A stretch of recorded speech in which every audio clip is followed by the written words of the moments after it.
اس gallery میں جب ہم آتے ہیں تو ایک ہمیں خاص چیز جو نظر آتی ہے وہ ہے ہماری اسلامی دور کی خطاطی۔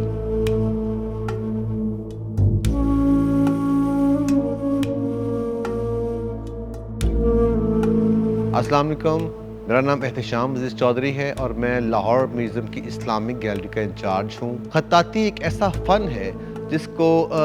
باقی تمام فنون کا جو جوہر ہے وہ بھی اگر کہا جائے تو بھیجا نہ ہوگا۔ اس کی وجہ یہ ہے کہ جس طرح اسلام کے ظہور سے پہلے زیادہ تر انسانی اشکال بنانے پہ توجہ دی گئی، اسلام نے چونکہ اشکال بنانے کے اوپر، شکلیں بنانے کے اوپر وہ سختی سے پابندی لگا دی، جس کی وجہ سے ایک اسلامی خطاطی کو یا آرٹ آف رائٹنگ کو فروغ دیا گیا۔ اور شروع میں بھی آپ دیکھیں کہ جب قرآن مجید نازل ہوا، جیسے جیسے آیتیں اترتی گئی ویسے ویسے صحابہ کرام نے کوشش کی کہ ان آیتوں کو خوبصورتی کے ساتھ مختلف چیزوں کے اوپر، چمڑے کے اوپر، درخت کی چھال کے اوپر، پتھر کے اوپر کندہ کر لیا جائے۔ پھر جیسے جیسے کتابت کا فن بڑھا، خوبصورت لکھائی لکھنا، خوبصورت رائٹنگ لکھنا، یہ اسلامی دور کا ایک خاص شناخت بنتا گیا۔ اور آج ہم دیکھتے ہیں کہ بہت سارے اسلامک دور کے جو عمارات رہی ہیں، چاہے وہ غزنوی پیریڈ کی ہیں، چاہے وہ تغلق پیریڈ کی ہیں، چاہے وہ لودھی یا خلجی پیریڈ کی ہیں، یا چاہے وہ مغل دور کی ہیں، ان میں ہمیں بہترین خطاطی کے نمونے لکھے نظر آتے ہیں۔ خاص طور پہ اگر ہم برصغیر کی بات کریں تو یہاں پر ہمیں عربی میں بھی اور فارسی میں بھی، دونوں زبانوں میں ہمیں کیلیگرافی ہوئی نظر آتی ہے۔ اس کے علاوہ مسلمانوں نے اسی خطاطی کے فن کو نہ صرف قرآن مجید لکھنے کے لیے استعمال کیا، بلکہ بے شمار فن اور ثقافت میں بھی ہمیں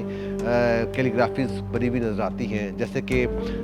دھات کے برتن ہو گئے، یا لکڑی کے کوئی فرنیچر ہو گیا، یا قالینوں کے اوپر یا ہتھیاروں کے اوپر بھی ہمیں کیلیگرافی ہوئی بھی ملتی ہے، نظر آتی ہے۔ اگر شروع سے ہم اٹھا کے دیکھیں 7ویں صدی ہجری عیسوی سے، تو ہم یہ دیکھتے ہیں کہ مختلف سٹائل اور فنون جو ہے وہ کیلیگرافی کے وہ رائج رہے ہیں، جس میں ہمیں سب سے قدیم ترین ہمیں سٹائل ہمیں نظر آتا ہے کوفک اسکرپٹ۔ اس کے بعد جیسے جیسے مسلمانوں کا دور بڑھتا گیا ویسے ویسے ہم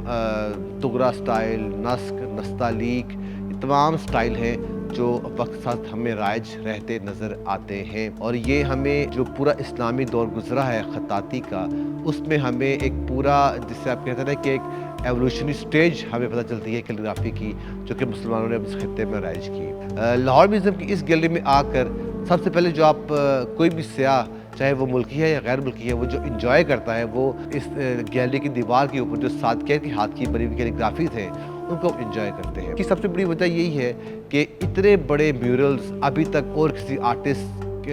نے ایز اے شاہکار کے طور پر نہیں بنائے، جس میں بڑی خوبصورتی کے ساتھ اللہ تعالیٰ کے ننانوے نام بھی لکھے گئے ہوں، نبی پاک صلی اللہ علیہ وسلم کے ننانوے نام بھی لکھے گئے ہوں، اور بے شمار آیتیں، حدیثیں، قرآن مجید سے آیتیں لے کر، حوالہ جات لے کر ان کو کیلیگراف خوبصورت کیا گیا ہو۔ لیکن سب سے جو اس میں منفرد چیز ہے وہ یہ ہے کہ میں یہ سمجھتا ہوں کہ اگر آپ اسلامک گیلری میں آئیں گے تو آپ کو یہاں پر سورۃ یاسین لکھی نظر آئے گی۔ یہ سورۃ یاسین بھی صادقین صاحب کی طرف سے دیا گیا ایک تحفہ ہے 27 رمضان کا، لاہور عجائب گھر کے لیے، پاکستان اور لاہور میں رہنے والے لوگوں کے لیے بھی۔ یہ جو پینل ہے تقریباً 260 فٹ لمبا اور 104 فٹ چوڑا ہے، اور اس کو بنانے میں تقریباً 1 سال لگا۔ تو ایک سال کے عرصے میں صادقین نے ایک عظیم شاہکار تیار کیا، اور جس کو خاص طور پر 27 رمضان کے حوالے سے لاہور عجائب گھر کو بطور تحفہ پیش کیا گیا۔